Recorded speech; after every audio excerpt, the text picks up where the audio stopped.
फुल झाली बघा.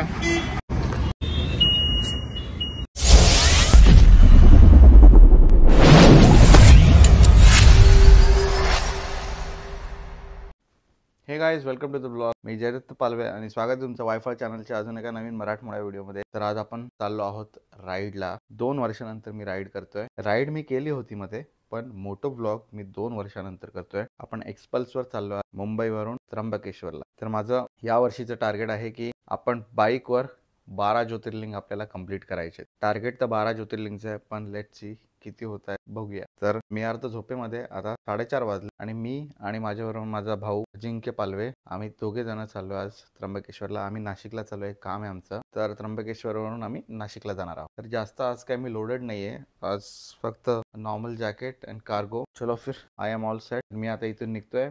अजिंक्य तिकडे ऑलमोस्ट रेडीच आहे, उभा आहे आणि आपण आता निघतोय. किती वेळ लागेल, काय असेल तिथली परिस्थिती, दर्शनाचा काय सीन आहे तिथे गेल्यावर कळेल. तर चला मग आता आपण आज चाललोय. असा काहीसा सेटअप आहे माझा. टप बोलतोय, असा काहीसा ड्रेसअप आहे माझा. ही बॅग घेतली आहे, हेल्मेटवर गोप्रो माउंट केलाय आणि ही सुद्धा बॅग घेतो आपण.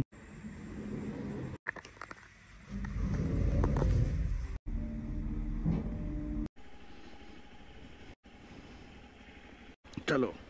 दत्तात्रय प्रभू श्री चक्रधर स्वामी महाराज की जय. हर हर महादेव.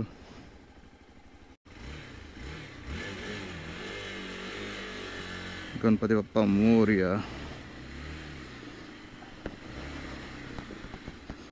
तर नमस्कार मंडळी, मी जयदत्त पालवे आणि आपला मोटो ब्लॉगला झाली आहे सुरुवात. तर आता आपण चेंबूरवरून निघालोय. पहिलं मला माझ्या भावाला पिकअप करायचं आहे, चेंबूरमधूनच करायचं आहे. ही गल्ली ऑफरोडिंगसाठी सगळ्यात बेस्ट गल्ली आहे. तुम्हाला किती दिसते माहिती नाही मला, अंधार आहे, 4:30 वाजलेत. आपण आता गाडी टाकली आहे फुटपाथवरून. एवढी एवढी छोटी छोटी गल्ली आहे. इथून बाईक इथून चालवायला जाम भारी वाटतं. एक नंबर भाई. तर आता आपण इथून अजिंक्यला पिकअप करणार आहोत. खाली आला असेल तर बरं आहे, नाहीतर मग थांबावं लागेल. तो मला बोला आतमध्ये ये पिकअप करायला, कारण त्यांना कुत्र्याची भीती वाटते. आणि भीती वाटण्यासारखंच आहे, कारण इथे खूप कुत्रे असतात. बघा, हो चालू आहे. तर चला मंडळी, अजिंक्यला पिकअप केलंय आणि आता आपण इथून सरळ जाणार आहोत. चेंबूर मधून आपण निघालोय. सकाळी वातावरण इतकं सुंदर आहे. तर हा आहे कुर्ल्याचा सिग्नल आणि इथून आता आपल्याला डायरेक्ट हा रस्ता जातो नाशिक रोडला. नाशिक रोडला त्र्यंबकेश्वर. एक्झॅक्टली वाजलेत 5 आता. पहिला आता आपण एक मस्तपैकी कुठेतरी टी ब्रेक घेऊया. सगळ्यात बेस्ट काम झालेलं आहे.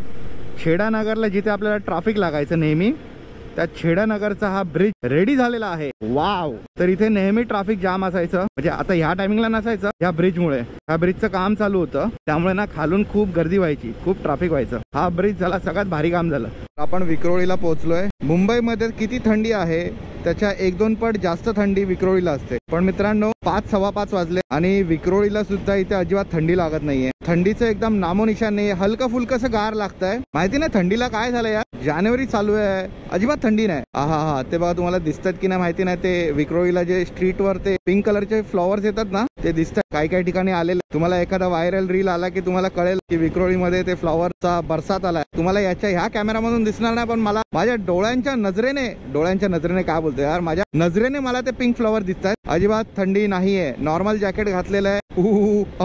असं काहीच वाटत नाही. पण क्लायमेट इज नॉट बॅड. मस्त क्लायमेट आहे. ट्रॅफिक नाही. ट्रॅफिक आपल्याला बहुतेक अंदाज आहे माझा की कल्याणला आपल्याला जिथे ब्रिजचं काम चालू आहे तिथे आपल्याला ट्रॅफिक लागू शकतं.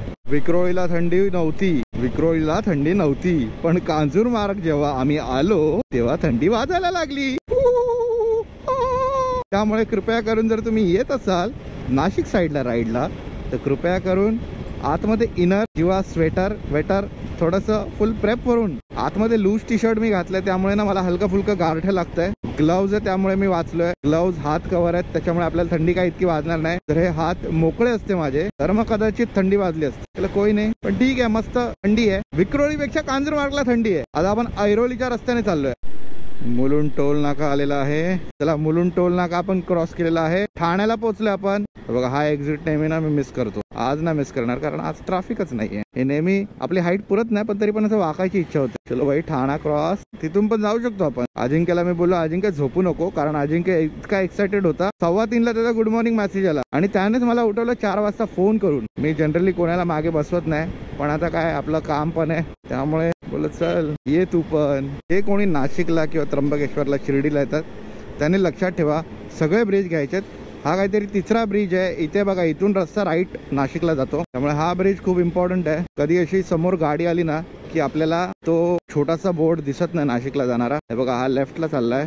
हे बघा तिथे गाड्या कन्फ्यूज होतात. छोटूसा बोर्ड लावलाय मागे एक बोर्ड लावलाय. हे बघा हा ना सीधा घोडबंदर रोड आहे आणि तिथून आपल्याला राईट घ्यायचा नाशिकला. त्यामुळे इथे नेहमी कन्फ्यूज होतात. सकाळी सकाळी काय आपण निघून जातो सरळ सरळ बघत नाही इकडे तिकडे. हे एवढं फक्त लक्षात ठेवा नाही तर घोडबंदरला जाल. तिथून पण कनेक्टिव्ह रोड आहे पण तरी पण कशाला रिस्क घ्यायची. बघा आपण ठाण्यामध्येच आहे आणि अशा मोठ्या मोठ्या ट्रकनी जागा कशी अडवली. दोन्ही साईडला ट्रक चाललेत भाई. एका साईडून तरी जाऊ दे. इथून लेफ्ट राईट जशी जागा मिळेल तसं जावं लागतंय. इथे ऍक्च्युली ना नेहमी ट्रॅफिक असतं पण आपण खूप लवकर निघालोय त्यामुळे आपल्याला ट्रॅफिक नाही. गेल्या महिन्यातच मी नाशिकला येत होतो तेव्हा मी कारने आलेलो तेव्हा ट्रॅफिक खूप होतं. फक्त हे जे मोठे मोठे ट्रक आहेत ना त्यांच्यामुळे रस्ता होत ना म्हणून ते ट्रॅफिक होऊन जातं. हा कलाकार बघा काय करून चाललाय. कसले तरी पॅनल्स आडवे टाकून कधीपासून रस्ता ब्लॉक केलेला. कसं जाणार तेव्हा किती क्लोज आहे भाई. फायनली 10 मिनिटं याच्या मागे टाइमपास केला भाई. कल्याणला आलोय आणि आता कुडकुडायला लागलाय. खऱ्यापैकी थंडी वाजायला लागली. खूप वायडर रोड आहे. रोड मध्ये प्रोग्रेस आहे. छान रस्ता आहे. इथे खूप ट्रॅफिक असायचं आधी पण आज काहीच ट्रॅफिक दिसत नाहीये. कृपया करून स्वेटर इनर थर्मल जे काय आहे ते कॅरी करा तुम्ही या 1-2 महिन्यामध्ये राईड करणार असेल तर कारण थंडी आहे भाई. कल्याण आल्यावर आम्हाला थंडी जाणवायला लागली. आधी थंडी इतकी जाणवत नव्हती. हळूहळू असा थंडीचा फेज होता. आधी विक्रोळी कांजूरमार्ग ठाण्याला कमी होती कारण आता ठाण्याला सिटी झाल्या पूर्ण. इथे खूप थंडी वाजायला लागली भाई आणि ट्रॅफिकला सुरुवात. तर फक्त एक चहाची टपरी बघतोय जिथे आम्हाला चहा प्यायला मिळेल आणि अजिंक्यने 1-2 टी शर्ट आणले. स्वेटर घातलंय पण आतून त्याला अजून 1-2 टी शर्ट घालायचे कारण तो असं कुडकुडून असा एकदम गोठून गेलाय आणि मला सुद्धा खूप थंडी वाजते. इम्पॉर्टंट समजतं रायडिंग गिअरचं. आपण नेहमी रायडिंग जॅकेट घालतो ना. रायडिंग जॅकेट असतं त्यामुळे थंडी इतकी जाणवत नाही. आता अजिंक्य कपडे चेंज करतोय. त्याला खूप थंडी वाजते. आता अजून 1-2 टी शर्ट घालणार. मला वाजते ना थंडी. मी पण घालणार आहे. आपली बाईक तिकडे उभी आहे बघा ना. फुल फॉर्मल मध्ये आला तसं काय इंटरव्ह्यूला चाललाय. चाय दे दो. चाय आली आहे. अजिंक्यला कॉफी प्यायची आहे. Full T shirt best. मी पण टी शर्ट घालून घेतो. सकाळी सगळे रेस्टॉरंट बंद होते. एकच आम्हाला रेस्टॉरंट चालू मिळाला. माहिती नाही कुठे कल्याणच्या आसपास कुठेतरी आहे आणि इथे खूप सारे रायडर लोकच थांबले. हवा आहे हा इथे एक GS हिमालयन आपली एक्सपल्स. त्या रायडर लोकांचा ग्रुप आलेला आहे. टी शर्ट वर टी शर्ट पण जॅकेट घालणार आहेस ना. चला घ्या चहा घ्या. थंडी इतकी आहे की गरम चहा पण गरम नाही लागत आहे. मला गरमच नाही लागत आहे. कॉफी पण थंडच लागते थंडीमुळे रे. माझा असा काहीसा गेटअप आहे. चल रेडी जाऊया. ठीक आहे. 6:30 वाजलेत आणि अंधार बघा किती आहे. निघतोय आपण. 6:30 वाजलेत तर आम्ही दोघांनी इथे मस्तपैकी चहा प्यायलो आणि 2-2 टी शर्टच्या लेअर घातल्या. आता थोडंफार थंडीमध्ये थोडा कमी जाणवत आहे. एक कमी वाटतंय ना थंडी. आता अजिंक्यला थंडी कमी वाटते. खूप हलक्यामध्ये घेतला आम्ही थंडीला. थोडासा उजेड झालेला आहे आणि इतकं छान वाटतंय. इतकी मस्त थंडी आहे ना भाई. खूप मजा येते. धमाल एकदम. अशी थंडी आपल्या मुंबईकरांना कधी अनुभवायलाच मिळत नाही. आणि आता आम्ही इथून कसारा काहीतरी 36 किलोमीटर आहे आणि इतकं सुंदर वातावरण आहे ना भाई. कधी पण निघायचं असेल 4 वाजता निघा. 4-4:30ला जे मुंबई सोडल्यानंतर तुम्हाला निसर्गाच्या सानिध्यात जो अनुभव मिळतो ना बघायला मजा येते. हे बघा खूप सारे आपले पदयात्रेने चाललेत. खूप सारे माणसं. खूप पालख्या बघितल्या आणि हाच तो सीझन असतो राईड करायचा फेब्रुवारी पर्यंत आणि मार्चचा 1-2 वीकेंड. त्यानंतर मग गरमी येते तर मग राईड करायला इतकी मजा नाही येत जितकी आता येते. गावाच्या मधून रस्त्यातून गाडी चालली आहे. हे बघा हे मॅकडॉनल्ड म्हणजे माझ्या घरापासून 75 किलोमीटर अंतरावर. 75 किलोमीटर अंतर आम्ही क्रॉस केलेलं आहे. काय खायचंय का रे. भाई रिफ्लेक्टर वाला जॅकेट घालून 1 नंबर काम. कारण मग समजतं बाईकवाल्यांना गाडीवाल्यांना की कोणतरी चालतंय. आई बाबा जे कोणी पदयात्रेला येतात त्यांना ना रिफ्लेक्टिव्ह जॅकेट्स कंपल्सरी केले पाहिजे सगळ्या मंडळांनी. कारण काय, चुकी कधी काही घटना घडते तेव्हा चुकी कोणाचीच नसते, वेळ असते ती. तर आता इथून 14 किलोमीटरच्या अंतरावर जोशी वडेवाले, तर आपल्या घरापासून एकदम 100 किलोमीटर एक्झॅक्टली अंतरावर जोशी वडेवाले रेस्टॉरंट आहे. तिथले वडे, मिसळ आणि पोहे म्हणजे जे मराठमोळा आपलं जेवण आहे, ब्रेकफास्ट मराठमोळा, तो तिथे खूप मस्त मिळतो. फॉग बघा, फॉग तो छान मिळतो एकदम. वाव, मला वाटतं मी दुसऱ्यांदा आयुष्यामध्ये फॉग मधून गाडी चालवतोय. एकदा गोव्याला चालवली होती. वाव, मजा येते, मज्जानू लाईफ. तर आता आपण जोशी वडेवाल्याच्या इथे थांबणार आहोत. जसं जसं उजेड यायला सुरुवात झाली तसं तसं थंडीचं प्रमाण कमी झालं. आता गुलाबी थंडी चालू आहे, मगाशी कुडकुडीत वाली थंडी चालू होती. तर अजिंक्यला तेच विचारलं मी की भाई आता कसं वाटतं तुला. बोलतो आता मजा येते, आता उजेड आहे, सगळं दिसतंय, छान वाटतंय. म्हणजे उन्हाच्या आधी आम्ही तिकडे पोहोचू लोकेशनवर. हर हर महादेव. किती छान ते, किती छान. फक्त लवकर निघण्याचा हा एक मोठा ॲडव्हान्टेज आहे, पण लवकर निघण्याचा एक डिसएडव्हान्टेज सुद्धा आहे. आता काहीतरी खायची इच्छा आहे आम्हाला, पण एकही रेस्टॉरंट चालू नाही. आम्ही आटगावच्या पण पुढे आलोय आणि तरी मी हळूहळू चालवतोय कारण अजिंक्य मागे बसलाय. नाहीतर 80च्या वरती मी गेलोच नाही कारण अजिंक्य मागे बसलाय. त्यामुळे आता एकटा असतो तर आतापर्यंत रप्पा रप पळवली असती. ठीक आहे, मजा येते. आपलं जोशी वडेवाले आलेलं आहे. हा फायनली 100 किलोमीटर कम्प्लिटेड. जोशी वडे आले म्हणजे. तर हे बघा, असा काहीसा ॲम्बियन्स आहे इथे जोशी वडेवाल्याचा. तिथे पहिली ऑर्डर द्यायची, ऑर्डर कुपन घ्यायचं, ऑर्डर घ्यायची आणि इथे येऊन बसायचं. हे बघा ना, सिम्पल सोबर. वडे, अजिंक्यचे वडे आलेत, आपले पोहे बाकी आहेत अजून.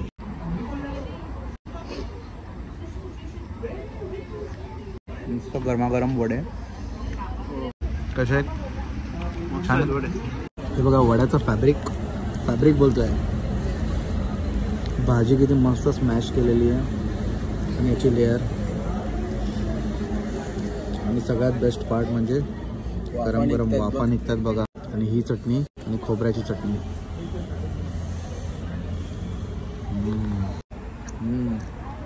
अजिंक्य इकडे बघ, गंगाधर टिपरे वाटतोय. तर भाई असा काहीसा ॲम्बियन्स आहे, तुम्ही बघू शकता इकडे. चला.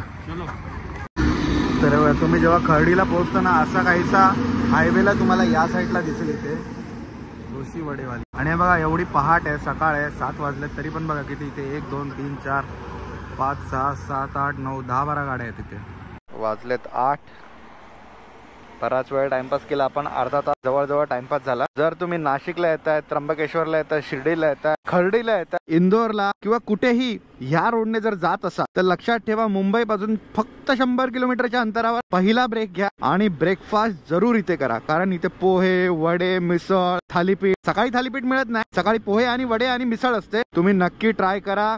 म्हणजे सकाळचा ब्रेकफास्ट जर चांगला झाला तर मग पुढच्या प्रवासाची मजा काही औरच असते. हे बघा काय मस्त वाटत असेल ना यांना सकाळी सकाळी असं रानावनातून हायवे वरून जायचं. मला फक्त एक सजेशन करायचं आहे आपल्या व्हिडिओच्या माध्यमातून, जे कोणी पदयात्रेला जात असतील त्यांनी फक्त आपल्या मंडळाला सांगा की हे बघा गाडी आता अशी चालली आहे, त्यांना माहिती नाही मागून गाडी येते, त्यांनी कृपया करून त्या रोडने चालावं जेणेकरून त्यांना समोरून गाडी दिसेल. आता बघा, आता मी मागून गाडी चाललोय, माझं लक्ष नाही, कोणाला हँडल लागला, धक्का लागला तर प्रॉब्लेम होऊ शकतो. त्यामुळे मला असं वाटतं की तर तुम्ही त्या रोडने चाला जिथून गाड्या रिटर्न येतात. ते सुंदर नजारा आहे बघा ना. आपण रोडवरून बाईकने चाललोय, बाजूला ट्रेन चालली आहे आणि मस्तपैकी सूर्य उगवतोय. हा सुंदर. हा व्ह्यू बघा ना कसा आहे. हा व्ह्यू बघून असं वाटतं की कुठल्या तरी मूवीची शूटिंग चालू आहे. या घाटाला सुरुवात झालेली आहे. कसारा घाट इझी आहे, इतका काही हे नाही, कारण आता 2 पदरी झाला. आधी खूप वर्षांपूर्वी 1 पदरी होता, इथून गाड्या जायच्या आणि तिथूनच दुसऱ्या रोडने गाड्या यायच्या. आता सेपरेट रोड केले, त्याच्यामुळे आता काही टेन्शन नाही. आरामात हलका फुलका थोडंसं ट्रॅफिक ते तर असतंच नेहमी कसारा इगतपुरीला, कारण मोठे ट्रक टँकर असतात, त्यांच्यामुळे ट्रॅफिक होतं. ऍक्च्युली त्यांची गोगल काय सारखा त्यांचा स्पीड असतो, ते स्पीड पकडू शकत नाही घाटामध्ये. हेवी असतात, फुल्ली लोडेड. मजा येते राईड करायला. 8:30 वाजलेत आता आणि 8:30 वाजले तरी पण असा हलका फुलका गारवा, ऊन, कवळं ऊन चालू आहे. मस्त विटॅमिन डी पण भेटते आपल्याला. चला, घाटाचा रोड आहे. इथून आता काहीतरी 1.5 तासावर त्र्यंबकेश्वर आहे. खूप सारे ज्योतिर्लिंग आहेत आणि त्यापैकी 12 ज्योतिर्लिंग हे खूप इम्पॉर्टंट महत्वाचे ज्योतिर्लिंग आहेत. विसरलो मी, ग्लोव्हजच घातले नाही मगाशी. मग अशी आम्ही थांबलो जरा 5 मिनिटं, एक कॉफी प्यायलो परत, कारण थंडी वाजत होती खूप. आणि मी कॉफी पिताना ग्लव्स काढले आणि ग्लव्सच घालायला विसरलो. ट्रॅफिक झालंय भाई इथे कसारा घाटामध्ये, खतरनाक वाला ट्रॅफिक एकदम. म्हणजे पहिल्यांदा मी माझ्या आयुष्यामध्ये एवढं ट्रॅफिक बघितलं भाई कसारा घाटामध्ये. सगळे टँकरच्या टँकर, मोठे मोठे टँकर एकमेकांना चिटकून चिटकून चाललेत. एक ट्रक मध्ये बंद पडला होता घाटामध्ये, त्याच्यामुळे खूप सारा ट्रॅफिक झालेला. आता मोकळं झालंय. आपण आता घाट पण उतरू, पण भाई मजबूत ट्रॅफिक होतं. सगळे असे मोठ्या मोठ्या ट्रक ट्रॉले एकमेकांना चिटकून चालत होत्या. आता कॅमेरा चालू करायला पण फुरसत नाही भाई, मुव्हिंग ट्रॅफिक होतं, त्यामुळे काय वाटलं नाही. आणि अशा प्रकारे घाट समाप्ती झालेली आहे. मस्तपैकी असा घाटचा रोड होता. यावेळेस ट्रॅफिक होतं त्यामुळे एवढी मजा नाही आली घाटामध्ये, पण ठीक आहे, चालते राहतं. कुठे ना कुठे तरी ट्रॅफिक भेटतंच. इगतपुरीला तुम्ही घाट उतरल्यानंतर घोटीला आले ना, तर इथून असा हा जो रोड चाललाय तो समृद्धीचा रोड आहे. हे बघा सगळ्या गाड्या मागे येतात चुकून वरती चढल्यात. तर हा जुना रोड आणि हा जो खालून गेलाय तो आहे समृद्धी महामार्गाचा हायवे. पण समृद्धीवर आपल्याला बाईक अलाउड नाही आहे, 4 व्हीलर अलाउड आहे. तुम्ही जर शिर्डीला जाणार असाल तर तिथून तुम्ही जाऊ शकता. काय 200-250 रुपये आय गेस टोल असावा, पण आपण काय बाईकवाल्यांना काय इज्जतच नाही भाई. चला मग जुन्या रोडने. पण एक काम मस्त झालं की समृद्धी आल्यापासून ह्या रोडचं ट्रॅफिक जरा कमी झालं आहे आणि समृद्धीला गेलं आहे सगळं. शिर्डीवाल्या गाड्या तिकडून जातात, नागपूरवाल्या गाड्या तिकडून जातात, परत नाशिकच्या सिन्नरच्या सगळ्या गाड्या समृद्धी महामार्गावरून जातात. त्यामुळे हा रोड आता थोडासा खाली असतो. तर आपली पहिली राईड, पहिला मोटो व्लॉग जो त्र्यंबकेश्वरलाच का केला, कारण ह्या 2025 मध्ये आपण 2 वर्षानंतर मोटो व्लॉग करतोय. त्याच्यामध्ये मी बऱ्याच राईड्स केल्या, पण मोटो व्लॉग करायची इच्छा झाली नाही, कारण मी स्कूटीवर होतो यार, आणि स्कूटीवर ना इतकी मजा नाही मोटो व्लॉग करायला. बाईक आहे आपल्याकडे, तर मग मी विचार केला असं की 2025 आहे, काहीतरी चांगली सुरुवात करूया. त्यामुळे मी असं ठरवलंय, असं टार्गेट ठेवलंय की या वर्षभरात आपल्याला 12 ज्योतिर्लिंग पूर्ण करायचे. 12 ज्योतिर्लिंग करण्याचा मी ट्राय करेल, आणि ते सुद्धा बाईकवर. तर सुरुवात आपण करतोय आपल्या त्र्यंबकेश्वर पासून. नाशिक माझं गाव आहे, नाशिक म्हणजे जामगाव माझं गाव आहे, सिन्नर तालुक्यामध्ये. आपल्याला जवळ तेच आहे, आपल्या ओळखीचा रोड आहे. पहिली सुरुवात आपण आपल्या जवळच्या ज्योतिर्लिंग पासून करावी असा मी डिसिजन घेतला. सॅटर्डे संडेचा जो टाइम आहे, आपण वर्किंग आहे, त्यामुळे आपल्याला एक साथ 12 ज्योतिर्लिंग करणं डिफिकल्ट आहे. बाईकवरून करायचं बोललं तर कमीत कमी 1.5-2 महिन्याची सुट्टी पाहिजे. जे जवळचे ज्योतिर्लिंग आहेत, जे की आहे आपलं महाराष्ट्रामधील औरंगाबादचं औंढा नागनाथ आणि त्र्यंबकेश्वर, आणि त्यानंतर एखादी जॉईंट सुट्टी आली म्हणजे फ्रायडे सॅटर्डे संडे किंवा सॅटर्डे संडे फ्रायडे, तसं काही आलं तर मग आपण गुजरातला 2 ज्योतिर्लिंग आहे तिथे करू शकतो. 700 किलोमीटर आणि 900 किलोमीटर असा काहीसा त्यांचा डिस्टन्स आहे. त्यानंतर उज्जैन करू शकतो. उज्जैन इंदोर पासून काहीतरी 50 किलोमीटरच्या अंतरावर आहे, म्हणजे टोटल काहीतरी 600 किलोमीटर आपल्याला राईड करायला मिळेल मस्तपैकी. आणि त्यानंतर युपी साईडला काहीतरी 2 ज्योतिर्लिंग आहेत, साऊथ साईडला 1 की 2 आहे, परत केदारनाथ आहे आपला. त्यामुळे असा काहीसा या वर्षीचा प्लॅन आहे, विचार केलाय मी. Let's see what happen. महादेवाची इच्छा असेल तर या वर्षी 3 महिन्यामध्ये सुद्धा ह्या ज्योतिर्लिंग आपली ट्रिप कम्प्लीट होईल. ठरवलं आहे, बघूया देवाच्या मनात जे आहे ते होईल. पहिलं ज्योतिर्लिंग आपला, त्याला बघूया. सॅटर्डे संडेला तिथे खूप गर्दी असते. मला असं मी खूप सारे ब्लॉग बघितले यायच्या आधी, खूप सारे व्हिडिओज मध्ये तेच सांगितलं की सॅटर्डे संडेला गर्दी असते. मी त्यांना फोन करून सुद्धा विचारलं त्र्यंबकेश्वरला. तर आपला एक जुगाड लावायचा प्रयत्न केलाय मी दर्शनासाठी, कारण आपल्याला इथून पुढे सुद्धा दुसरीकडे जायचं, त्यामुळे. नाही तर मला लाईनीत दर्शन घ्यायलाच आवडतं. Let's see what happen. रस्ता थोडासा पुढे आलो, थोडा म्हणजे 4-5 पावलं पुढे आलो. यांनी इथे कुठेच बोर्ड लावला नाही. हा बघा, हा रस्ता जो घोटीला जातो त्याच्याच अपोजिट साईडला आहे. हा बघा, इथून एक मागचा रस्ता घोटीला जातो, आणि इथे श्री क्षेत्र कपिल धारा तीर्थ स्वर्गाश्रम कावनई, आणि बाहेर लिहायला पाहिजे ना इथे शनी शिंगणापूर, आपलं शनी शिंगणापूर बोलतोय, तर त्यांनी बाहेर लिहायला पाहिजे होतं. इथे सरळ गेलं तर 48 आहे, इथून गेलं तर 38 आहे. ऑलमोस्ट 10 किलोमीटरचा फरक आहे. सरळ सुद्धा रोड आहे. जेव्हा तुम्ही घोटी क्रॉस कराल, घोटीच्या अपोजिट साईडचाच एक लेफ्ट टर्न मारायचा आहे. कुठे लिहिले रे इथे? हा, त्र्यंबकेश्वर 39 किलोमीटर आहे, इथून वरतीच लिहिलेलं आहे. मी खूप सारे व्हिडिओज बघितले, पण त्याच्यात कोणीच काय सांगितलं नाही की कुठला टर्न घ्यायचा, काय घ्यायचा. मी तुम्हाला सांगतोय, त्यामुळे व्हिडिओला लाईक करा, शेवटपर्यंत बघा. लोक व्हिडिओ बघता, सबस्क्राईब करत नाही. सबस्क्राईब करायला काय भाई, फ्री आहे ना, करा ना मग सबस्क्राईब. सगळे लोक बघून जातात, सबस्क्राईब करत नाही यार. सबस्क्राईब करायला काय यार भाई, फ्री आहे. हे बघा, अजून पण नाही केला, प्लीज सबस्क्राईब करा आणि व्हिडिओ शेवटपर्यंत बघा पूर्ण माहितीसाठी. तर तिथे गेल्यानंतर काय सीन आहे, पण मी तुम्हाला सजेस्ट करेल, जर तुम्ही त्र्यंबकेश्वरला येत असाल तर तुम्ही त्र्यंबकेश्वरला दर्शन घ्या, आणि राहायला तुम्ही नाशिक साईडला जा कुठेतरी मस्तपैकी. तुम्ही सुला वाईन यार्ड, अजून दुसरा एक वाईन यार्ड सुद्धा आहे, मला नाव नाही आठवत, तिथं तुम्ही फिरा आणि तिथे जवळपास कुठेतरी स्टे घ्या. मस्तपैकी. त्र्यंबकेश्वरला तुम्हाला सगळे असे लॉजिंग बोर्डिंग टाईप्सच स्टे मिळणार. तुम्हाला असं एन्जॉय नाही करता येणार. छोटा रोड आहे गावातला, डोंगर वोंगर दिसतात, बाजूला मस्त झाडी झुडपं आहे, छान वाटतं ना एकदम. गावचा जो वास असतो ना, गावचा वास, तसा गावचा वास यायला लागलाय. एक साईडला डोंगर जंगल आणि एक साईडला नदी. भारी आहे यार एकदम. यार त्र्यंबकेश्वर जाम सुंदर आहे. इथे पावसाळ्यात तर अजून मजा येत असेल. ब्युटिफुल आहे एकदम. आणि रोड खरंच खूप छान आहेत त्र्यंबकेश्वरला जाणारे.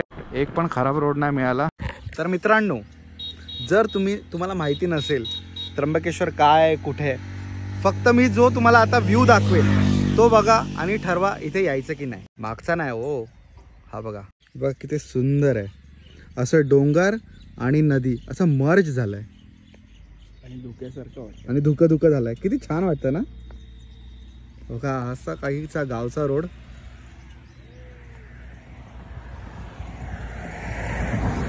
एकदम ब्युटिफुल. तर बघा ह्या स्पॉटवर खूप सारे फोटोज आणि खूप सारे रील बनवून झाले. आणि आता आम्ही निघालो परत. जवळ इथे आम्ही एक 25 ते 30 मिनिटं फोटो व्हिडिओ सगळं केलं. 27 मिनिटं अजिंक्यने मोजलेत. हे बघा त्र्यंबकेश्वर. हर हर महादेव. जर तुम्ही बाईक राईड तुम्हाला एक करायची आहे, वन डे रिटर्न, यार दिस इज हायली सजेस्टेड.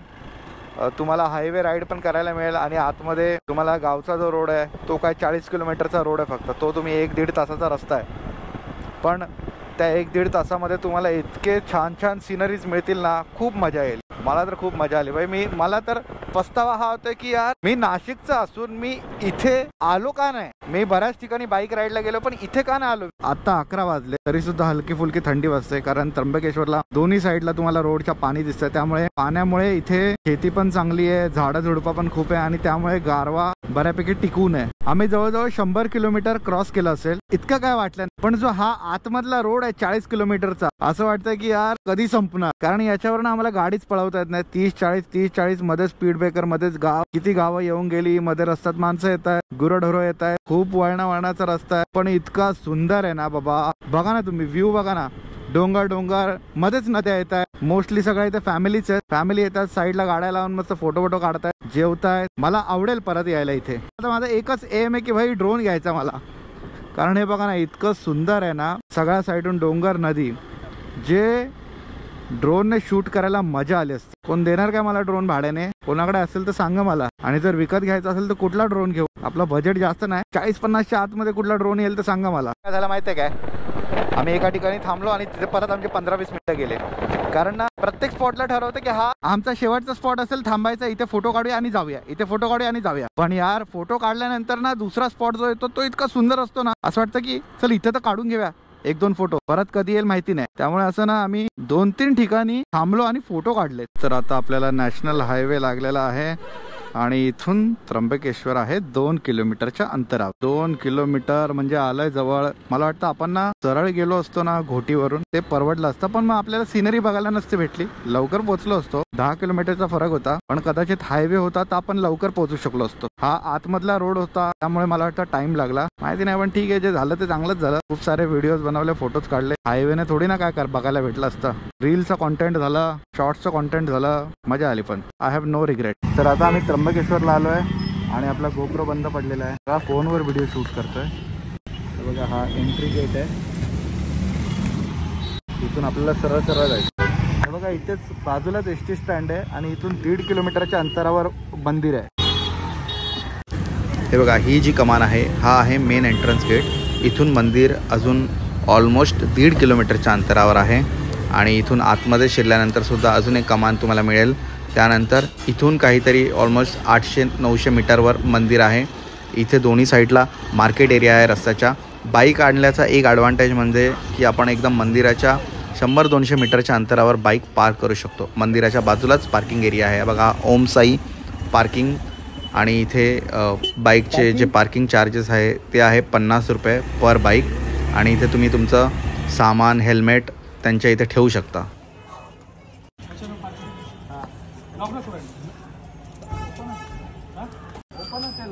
किती टाइम लागतो दर्शनाला?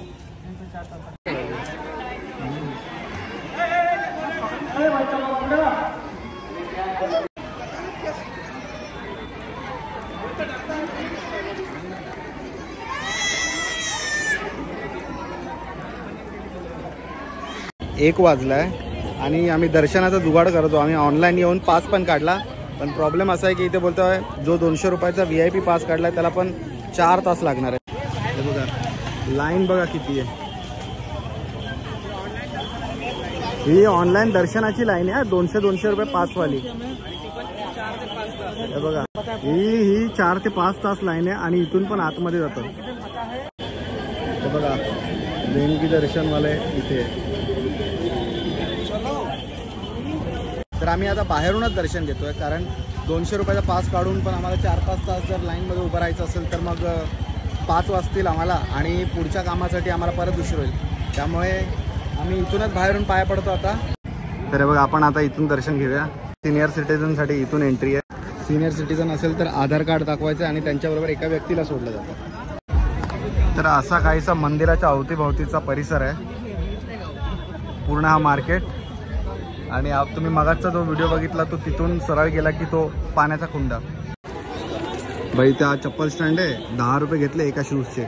तर आमच्या बरोबर इथे ओम साई टूर्स अँड ट्रॅव्हल्स चे मालक. नमस्कार. अक्षय नारळ. तुम्ही लोकांना काय सजेस्ट कराल? आमचं दर्शन तर अजिबात झालं नाही. कोरोना काळापासून 12 ज्योतिर्लिंगापैकी असलेलं हे ज्योतिर्लिंग ब्रह्मा विष्णू महेश आहे. इथे शनिवारी रविवारी कुठल्याही शनिवारी रविवारी खूप गर्दी असते. तरी भाविकांनी इतर दिवशी आलेलं कधी चांगलं असेल, कारण येऊन दर्शन, आता तुम्ही लोक मुंबईहून आला आणि तुमचं दर्शन नाही झालं, तुम्ही परत जाताय. त्यामुळे भाविकांनी रविवारी गर्दी असल्यामुळे दर्शनाला इथं तशी हे नाहीये. त्यामुळे रविवारी येऊ नये आणि शनिवारी येऊ नये. इतर दिवशी आले तर लवकर दर्शन होईल. खूप भाविक गर्दीमध्ये राहून लाईन मध्ये राहून परत जातात. त्यामुळे टायमिंगच्या अभावे रविवारी न यावे. तर मंडळी 1:15 वाजला आणि आपण आता इथून निघतोय. आपलं दर्शन झालं नाही, पण आपण खूप मजा केली. मुंबई ते त्र्यंबकेश्वर आपला प्रवास खूप छान होता, सुंदर होता.